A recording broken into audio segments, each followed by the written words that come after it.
Gina, are you there? I just have to know if this is true. I heard that your ex-husband is the company president of Grapeco? Like, the one that's on all the magazine covers and stuff? His name is George, isn't it? Excuse me? Why in the world are you talking to me about this, Trish? Well, it's just Ben was letting me look through some old family photos that you had in the house. There was an old photo with you standing next to a man, and I finally recognized who he is.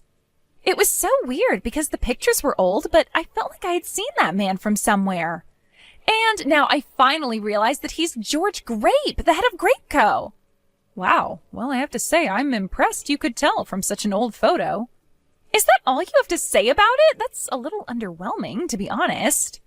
Well, I'm afraid there's really not much to get all that excited about. I mean, he wasn't a company president or CEO or whatever when we were going out.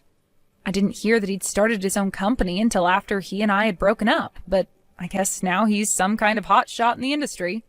But why didn't you ever try to fix things with him after you heard about who he was? Think about the life you could have had if you did. You could be posting on Insta every day from a new car or showing off your huge house. Just think about it. You should text him right now and ask him out. I'm sorry, Trish, but I really have no interest at all in getting back together with George.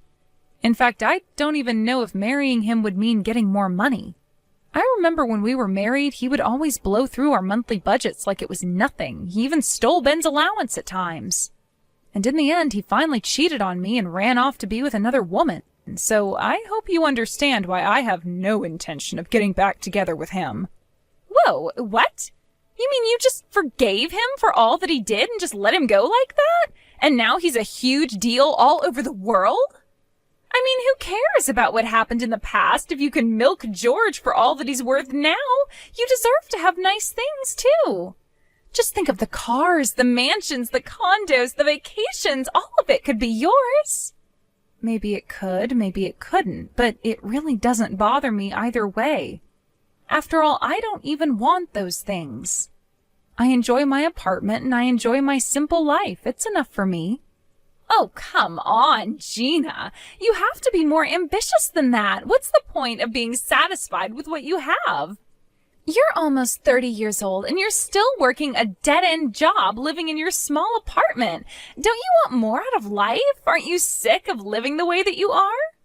Just think of where you could be living if you only swallowed your pride and asked George to take you back. It's the least you deserve. You really think that there's something wrong with the way that I live? I just finished telling you how comfortable I was. I'm sorry if that was rude of me to say, but I just wanted to be honest with you and share my thoughts about what you could be doing. Maybe it's because I'm from the country and I'm used to having a wider space to live in. To be honest, it's been difficult for me to adjust living in this cramped city. I mean, I feel like a dog in a cage some days that I'm here, and I was just shocked the first time that I came over to your house. Oh, that's right. I forgot that you had moved here from Wisconsin. Was your house really that much bigger? I feel like I could probably fit at least 7 of your apartments in the old house that I grew up in back out there. But to see the house that Ben would have grown up in with you, well, it just kind of really bummed me out. That's why you have to get back together with George. Then there wouldn't be any need for you to live in this tiny apartment anymore. It's not like there aren't big places in the city. You just need more money to get there. Well, while I appreciate your suggestion, Trish, I really just have no intention at all of getting back together with George. It was one of the happiest days of my life when he and I were divorced. Besides, he cheated on me and left me to be with another woman. Why in the world would I want to get with someone who treated me so poorly in the past? Oh my gosh, Gina, I really can't believe how much you are missing the forest for the trees here. I mean, if you're not going to do this for yourself, then can you think of Ben and I at least? Think of all the ways that we could all use George's money. Are you really going to let your pride get in the way of your son's future prosperity? And just what is that supposed to mean? I mean that if you get back together with George, then Ben might have a chance of taking over Grapeco when George steps down. And if he does that, then that means that I'll be the wife of a CEO and never ever have to work another day in my life. So please don't let your pride ruin the chances for me to have the dream life that I've always wanted to have. You really want to live in some fancy condo that badly, Trish? Well, it's not just that. I mean, think of what will happen at our wedding. So many rich people would be invited because of George, and we'd make out like bandits with cash gifts. Trish, I really don't think that you're thinking about this realistically. I mean, do you not think you're taking this fantasy just a little too far? Fantasy? The only one living in a fantasy is you, if you really think that it's okay to live the way that you're living. This is your chance to escape from it all. I mean, how can you be blind to the sad life that you're living right now? I just can't understand why you think this is okay. Trish, I'm not saying that I don't see the points you're making. Yes, my apartment is rather small, and yes, I don't make all that much money. But the point is that it's my life, and I'm very comfortable where I am. So please stop trying to pressure me to change that. Mom, are you there? It's just horrible. I can't believe it. Why didn't you ever tell me that my real dad was the CEO of a huge company? I take it that Trish had something to do with this, didn't she? Well, of course she did. She was the one who told me the whole truth about who my dad really is. I can't believe that I'm actually the son of Grape Co.'s own George Grape. And how could you hide this from me, Mom? What's the matter with you? I have a right to know this. Ben, you've known who your father is this whole time, and I've told you that you don't want anything to do with that man. I know that he looks impressive on social media and all of that, but you don't know George like I do. I mean, when he left us behind, did you know that he even found a way to get out of paying child support? I seriously can't believe that you're making excuses for yourself like this, Mom. What are you talking about? My dad gave me child support money all of the time. Or at least he tried to. But you were the one who always told him to take his money and never come back. But I know for a fact that my real dad never once forgot about me or chose to abandon me. And you have no idea how much pain it's caused me not being able to see him. Don't tell me that you actually found a way to reconnect with him. I have, actually. In fact, Dad and I were just together earlier today, if you must know. It had been 20 years since you two divorced. I hadn't seen him since I was in elementary school. I can't even remember the last time I cried like that, but I did when I saw him today. Ben, what is the matter with you? Why would you go and meet someone like that? He left us and never gave us a cent of child support, and he never once reached out to contact you. You're not reading my messages, Mom. He did offer me money and has asked to meet me countless times, but that I never took him up on his offer was secretly crushing me this whole time. That's why I was so happy to finally get to meet him. He even gave me $20,000 as back pay. What? Did he really give you that much money? That's right. What else could you expect from someone as impressive as him? I mean, for him, $20,000 was probably like a penny or something. But I never ever had that much money in my life before. I didn't even know what to say to him. Well, you should tell him to take his money back. I am serious. You don't want anything to do with that man. And you probably don't even want to know what he had to do for that money. I know that he seems great right now, but I am telling you that he is nothing but trouble. You really think that I'm going to give the money back? It's my money. He said it was all the child support he would have paid me. And now you're trying to tell me that I'm not entitled to that. You're just jealous, aren't you? You're mad because I got the money and you didn't. Ben, you can't be serious about this. You don't actually think that's why I'm upset about this, do you? I am your mother, and I am only saying this to you for your own good. How is any of this for my own good? You're just saying whatever you can and make yourself seem good so you can try and brainwash me. You don't actually think that's what I'm doing, right, Ben? Of course it is. Ever since I was little, you've only ever talked bad about my dad. You called him a cheater and a cheapskate, and that's all I ever knew about him. But now that I finally met him and listened to his side of the story, I know that the divorce was actually all your fault. Dad never did anything wrong. Oh, come on. You really are just going to believe that it's all my fault your father and I got divorced? Of course. He told me all about how you never ever supported him and how that pushed him to cheat on you. And you're really buying that story? Dad told me it was always his dream to own his own company, but that you were always shooting his ideas down and telling him to give up on his dreams and get a real job. You made Dad feel cornered and alone, so it's only natural that he would resort to cheating on you the way that he did. And yet you still had the gall to play victim. That's why Dad finally realized that it was hopeless trying to fix things with you and ran off. I can't believe that you're really buying all of this. I thought you were smarter than this, Ben. All you had to do was be a good wife and help Dad chase his goals. But instead you chose to run him off, and that's why you have the life you have now. This is what you get for not being there for Dad when you should have been. Is this all what George told you? Ben, you cannot believe a single word that man says to you. I gave birth to you. I raised you on my own for 20 years, and you really think that I've been doing it all to hide the truth about your father from you? You really want to try and play the mom card now? You're nothing but a poor old lady. It's all your fault that I grew up in a broken home with no father. You should have been there for him, but instead you got mad over an affair you forced him into. I could have been next in the line to take over his company.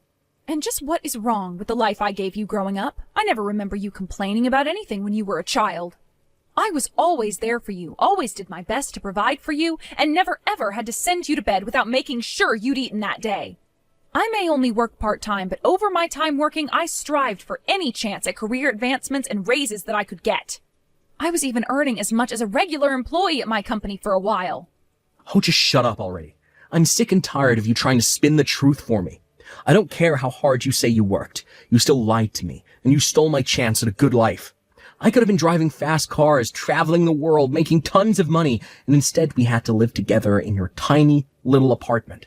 I did all that I could for you. Why are you acting this way? You read this message well, Mom.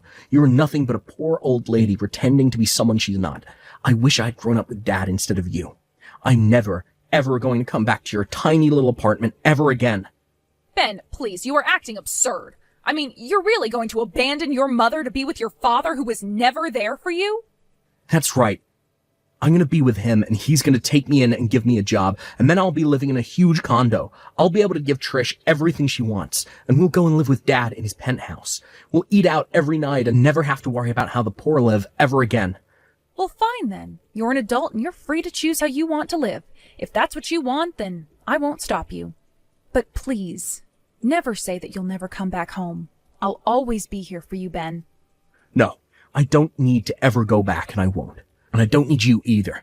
You're no mother of mine, so don't even bother showing up to my wedding. Ben, please, you can't be serious about this, right? Oh, I am. Now have a nice life, Mom. I never want to see you again. Good morning, Gina. I'm sure that you know today is the day that Ben and I are going to get married. Yes, I am aware of that. Can I ask just why you're messaging me about it? Well, it's just that Ben wanted me to remind you that you aren't welcome at our wedding. I know that he told you already, but he wanted me to as well, so we could really drive it home. Just so you know that we aren't joking, and you better not be there. So you mean that you're really okay with this too? You don't care at all that your mother-in-law is banned from your own wedding? Of course I'm fine with it. I have no issue with that at all. In fact, I never wanted you here in the first place. Do you have any idea how embarrassing it is to think about just how poor my mother-in-law is? And so you two are still so convinced about how poor I am, huh? And you're still trying to convince yourself that you're not? Just seeing the state of your house, it was too obvious. But I'm not going to hang around and let my marriage be weighed down by a poor old woman like you. All my friends have great relationships with their mothers-in-law. Some of them even give my friends money as an allowance, and they told them they'd never ever need any nursing or help when they're older. But you, it's obvious that when you're older, you're going to be demanding money from Ben and I, so it's obviously better to get rid of you now. I see. Well, I guess I wasn't aware that you felt so strongly on the matter. It's really not even a choice when you think about it. A poor old mother-in-law or a rich and successful father-in-law. George is going to be our ticket to the top. He's going to let Ben take over his company, and then we'll be living in the lap of luxury for the rest of our lives. I can't believe that Ben is really choosing to live as George's son rather than my own. Are you really? I'm not. I'd make the same choice if I were him. Well, fine then. I'll skip going to your wedding, but I'm not sure you won't regret it. And just why in the world would we do that, huh? I'm done having this conversation with you. You both are adults, and if this is how you want to live your lives, then fine. You think it's not obvious how upset you are over this? Maybe if you showed up to the wedding crying and begging us to let you in, we might change our minds. Oh, I'm afraid I won't be the one crying by the end of this, but you just might be. You're not making any sense at all. What could possibly make me regret marrying Ben when he's going to be rich? You're just a jealous old woman trying to hold on to what's around her as it slips around your fingers.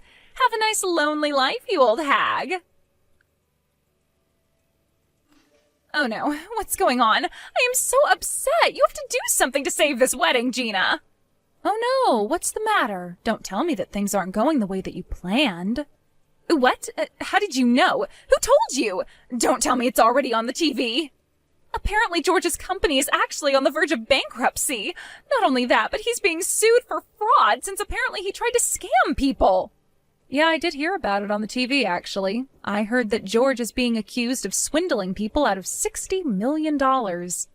It was also some kind of big investment scam or something like that, yes? But instead, he took all of the money invested and left nothing to show for it to the investors. That's not all, though. George told Ben that he was going to let him take over the company. But now that Ben is all wrapped up in this, we have a bunch of reporters outside our house. They've been there since this morning. Oh, wow. Well, that's really rough for you, isn't it? But that's not the worst of it. The worst is that George managed to escape from the apartment. We have no idea where he is, and he's not picking up our calls. So now we're being accused as conspirators of George. Wow. Well, it sounds to me like you two played right into his hand then, didn't you?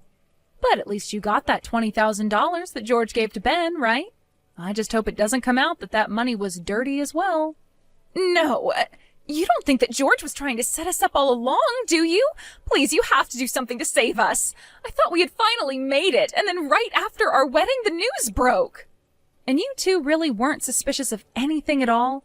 You thought you were being handed all this on a silver platter? You should have warned us about George. You should have told us not to trust him.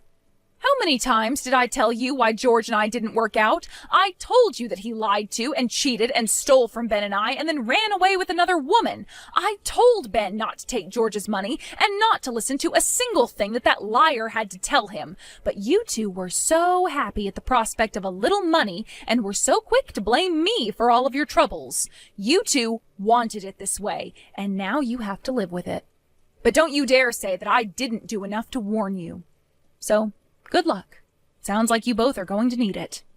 Good luck? Is that really all you have to say to us? You're really not going to do anything to help us at all? Can't you at least come here and pick us up so that we can escape this sea of reporters outside of George's house? I'm sorry, but you both made it very clear that you wanted nothing to do with me ever again. And now you're asking a poor old woman like me to help you out? Please, you have to realize that the circumstances were different. I didn't realize what we were getting into. Yes, that much is obvious. But since you've made it clear that you don't want me to be a part of your family, I don't see why I should help either of you. I did my best to warn you, did my best to be honest with you about my intentions, and all I got back for it was insulting words and a betrayal by my own son. You tell Ben that he'll always be my boy, but that he is going to have to work his own way out of this. And maybe someday, when he's thought long and hard about what he's done, I'll be ready to speak to him again. Please, you can't just leave us like this. Don't you get that we're in way over our heads? How can you say that you love your son if you're not going to come and help us right now? How can you just leave us like this? Please, Gina, we're supposed to be family. You can't do this. You need to come here and save us. It was a couple days later that I saw on the news that George had finally been caught and arrested for all his crimes. He had run back to his hometown and was hiding in his childhood home when the police found him. Apparently, the person who had given him up was actually the very woman that George cheated on me with. She had also gotten caught up in his schemes and wasn't about to go down alone. George and Trish continued to beg me for help, but as George's trial continued, it came out that the two of them really did have nothing to do with what happened. The two of them, however, came under intense criticism online as it was revealed in the trial that they abandoned me because they thought George was wealthy. And before long, just about everyone knew who Ben and Trish were and what they had done. With no home to go back to and no dream job as a CEO, the two of them decided to pack up what they had and flee town. I haven't heard from Ben since then, but I know that when he's ready, he'll find me. Thank you